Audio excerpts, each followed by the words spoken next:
Beste makelaars, welkom op de ronde tafel rond de Radar Non-Live. Chers courtiers, bienvenue à la table ronde en ce qui concerne le Radar Non-Vie. Ik ben hier in een mooi gezelschap. Ik ga ze even aan jullie voorstellen. Aan mijn linkerzijde Patrick Cohert, CEO de Fetrabel. Bienvenue Patrick. Merci, bonjour à tous. Jan Peters, CEO van BMS Brio. Welkom Jan. Dag Mark. Welkom. Philippe Afondulis, le CEO de Wikitree. Bienvenue Philippe. Bonjour tout le monde. En last but not least, Björn Velstekker, de CTO van WeGroup. Mark, dag beste makelaars. Welkom. Misschien eerst tot jullie twee. Jullie hebben echt wel best wel wat huiswerk moeten maken om te mogen meedoen. Als ik me niet vergis, 70 vragen die een self-assessment hebben opgeleverd. Maar ik denk dat jullie tevreden zijn met het eindresultaat. Dus jullie zijn allebei genomineerd tot leader van de Radar. Dus mijn felicitaties. Dank u wel. Merci. Ik ga beginnen met een eerste vraag richting Patrick. Patrick, si tu prends en considération le Radar Non-Vie, qu'est-ce qui te frappe le plus là-dedans? Ce qui me frappe le plus, c'est le travail considérable que ça a représenté dans les autres radars aussi, dans le jury, et pour toutes les équipes qui ont travaillé autour. Je pense que c'est important. L'énorme offre, la diversité de tout ce qui nous est présenté, et qui engendre aussi une complexité, parce que je n'ai pas dit qu'on compare des pommes et des poires, mais ce n'est pas toujours évident de comparer des apps selon, je dirais, l'utilité. Chaque courtier peut trouver ce qu'il veut sur le marché. Et donc ça, c'est important. Et l'apport, je dirais, scientifique des radars, de l'analyse, des équipes qui ont analysé les produits, parce que le jury n'a pas le temps de tout aller voir en détail. Et je crois que ça, c'est vraiment une grosse avancée, une bonne documentation et des bons éléments pour donner vraiment la bonne information à tous les courtiers. Je crois que c'est fondamental. Et merci à Vivium d'avoir pris cette initiative. Plezier. Merci Patrick. Laten we beginnen met WeGroup. Björn? Jullie hebben nogal een brede oplossing. Er zitten alle facetten van zal maar zeggen, de klantenjourney zitten er bijna in, van productie tot schaderegeling, tot contact. Waar zijn jullie het meeste trots op?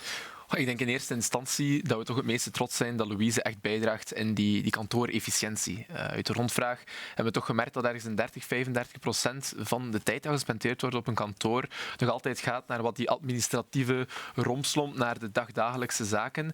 En natuurlijk kan een computer of virtuele assistenten daarin gaan ondersteunen en ervoor zorgen dat natuurlijk meer tijd kan gespendeerd worden waar het echt nodig is en waar het ook echt belangrijk is. En dat is natuurlijk met de eindklanten. Want hoe beter je in contact kan komen met die eindklanten, hoe beter je hun risico's en behoeften kent en hoe beter natuurlijk dat je hen ook kan verzekeren. Maar op het einde van de dag gaat het hem ook om effectief het verzekeren van die eindklant. En ja, een tevreden klant is natuurlijk ook een tevreden makelaar. Absoluut.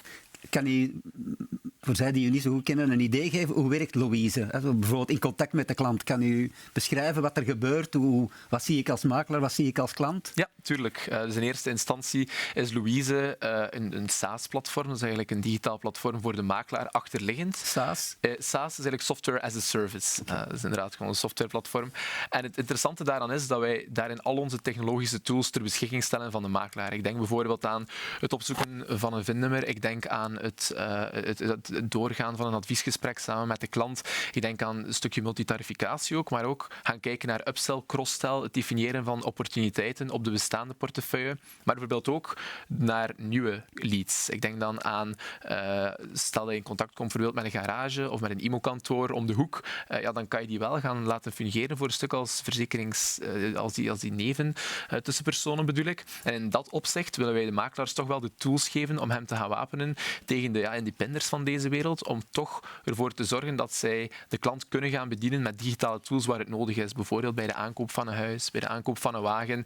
En ik denk echt dat de makelaar daar ook zijn meerwaarde kan gaan bevestigen. Dank je, Björn. Philippe, quand j'ai lu les commentaires du jury, donc là je lis dedans qu'ils étaient quand même impressionnés par, disons, la combinaison de vos connaissances des produits et l'utilisation de l'intelligence artificielle. Comment est-ce que vous avez conçu ça? En fait, au départ, on a voulu répondre à une question existentielle qui est qu'est-ce qui est le plus important pour le client et qu'est-ce qui est le plus important pour le courtier? Et la réponse était la garantie. Donc, pas le prix forcément, quoi qu'il est très important, mais surtout qu'est-ce qu'on couvre, comment on couvre. Et à partir de là, nous avons conçu un certain nombre d'outils, donc un comparateur, un module qui permet de faire des offres, un module qui permet de faire évoluer une offre déjà existante, répondre à n'importe quelle question et bien sûr le chatbot à qui on peut poser n'importe quel type de question et on a une réponse instantanée sur la couverture. Donc, comment est-ce qu'on a réussi à combiner les deux, donc connaissance et intelligence artificielle? C'est en faisant énormément d'essais, tout premièrement, donc, et surtout en arrivant à intégrer un certain nombre de procédures dans l'intelligence artificielle. On ne la laisse pas réfléchir toute seule, on lui injecte les connaissances de nos analystes, les connaissances du marché, des règles de fonctionnement, et comme ça l'intelligence artificielle peut répondre de manière efficiente à son courtier de manière instinctive. Merci. Est-ce que tu peux donner une idée au courtage? Comment est-ce que ça fonctionne? Je suis courtier, qu'est-ce que je vois? Qu'est-ce qui se passe? Comment est-ce que j'utilise? Il suffit tout simplement d'ouvrir une page web, choisir si on veut faire un comparatif d'un produit à un autre, ou une proposition par exemple, ou si on se pose une question, ouvrir le chatbot. On rentre 2-3 informations sur le profil du client, et on a immédiatement les réponses de manière graphique, ludique, avec des smileys, des graphes, des options possibles. C'est extrêmement simple. Merci, Philippe. Jan, je hebt hier 2 eminente vertegenwoordigers van Insurtech, maar er zijn er natuurlijk nog. Hoe reageren jullie daarop? Wat is de impact op strategie van Brio? Ja, Brio evolueert naar een open platform. Hè. Wij hebben al partnerships met externe oplossingen zoals AlloCloud, Igor, DIV en ook Connective voor de digitale handtekening dat binnenkort beschikbaar is. Maar dat is maar het startpunt. We gaan daar verder in gaan en het is absoluut ons objectief om in de nabije toekomst ook extra nieuwe partnerships aan te kondigen. En de Vivium Digital Awards die helpen ons ook echt wel om dat snel evoluerende landschap met nieuwe spelers goed te leren kennen. En welke criteria hanteren wij dan om te gaan evalueren met wie zo'n partnership uitgebouwd wordt? Ja, ik denk een eerste aspect toch heel belangrijk is die complementariteit qua functionaliteit met wat er mogelijk is in het beheerspakket in Brio. En daarnaast moet er ook een echte behoefte afgedekt worden, een reële behoefte van de makelaar ingevuld worden door die externe toepassing. Ik denk niet dat Brio alle behoeftes van alle makelaars kan afdekken, dus Brio aanvullen met externe oplossingen om daaraan tegemoet te komen, dat is voor ons duidelijk the way to go. En als ik dan even mag inpikken op misschien eerst de kwalitatieve productvergelijking. Ja, ik denk de klant verwacht heel wat op vlak van expertise van zijn onafhankelijke makelaar. En dan die producten van de verzekeringsmaatschappijen, ja, die staan niet stil, die evolueren ook, die veranderen constant. Dus ik denk wel dat daar echt wel nood is aan ondersteunende tools om de makelaar daarbij te helpen. En ja, vandaag in het beheerspakket Brio is bijvoorbeeld is dat absoluut niet afgedekt. Om in te pikken op de virtuele assistenten en de chatbots. Dat is fantastische nieuwe technologie, die is 100% doorgebroken en er gaan nog nieuwe toepassingen van blijven bijkomen.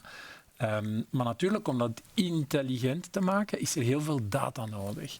En daar wil ik toch alle deelnemers van de Vivium Digital Awards vragen om voldoende bezig te zijn met security, met veiligheid. Want er gaat geen week voorbij of we lezen in de kranten van data breaches, data hackings. Ik denk dat we ons dat als sector niet kunnen permitteren. En tenslotte wil ik ook een warme oproep doen naar alle deelnemers om de opportuniteit en potentieel in te zien van de normalisatie in België. Dat is een uniek succesrecept dat we hebben in onze sector, waarbij iedereen een universeel woordenboek kan gebruiken om met elkaar te praten. En ik kan alleen maar het nogmaals herhalen dat ook die partijen uitgenodigd zijn om dat mee te onderschrijven en dat mee te doen evolueren naar de toekomst. Dankjewel, Jan. Peut-être un dernier mot par Patrick. Quel conseil est-ce que tu voudrais donner au courtier qui va sur radar? Comment est-ce qu'il doit l'utiliser? Comment est-ce qu'il doit le percevoir? Mais je pense que, en 3 points, l'intelligence artificielle, grâce au fintech, elle est à nos portes, mais même à notre portée maintenant. Donc il faut vraiment l'apprivoiser, l'utiliser pour gagner du temps et de l'efficacité. Je crois que c'est fondamental, tout en gardant le côté humain, parce que, je veux dire, c'est l'outil. L'humain, c'est le contact avec le client, et ça, c'est la richesse du courtage. Absolument. En 2, il faut se rendre compte que cette intelligence artificielle, elle va aider les courtiers à remplir leurs obligations légales et administratives, que ce soit l'anti-blanchiment, que ce soit la finance durable maintenant, que ce soit même le devoir d'information. Ce sont des outils formidables pour répondre à cela de manière facile et simple et répondre aux exigences de la FSMA.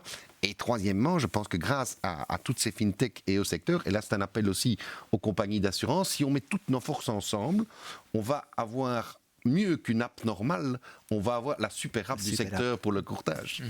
Le défi est là. Merci Patrick. Ook jullie bedankt voor jullie deelname en voor jullie wijze woorden binnen de Radar Non-Live. Ik denk dat we daarmee een goed beeld hebben gegeven van wat jullie te bieden hebben en ook hoe BMS'en daarop reageren. Met dank daarvoor. Wel, beste makelaars, zo zijn we aan het einde gekomen van deze ronde tafel rond de Radar Non-Live.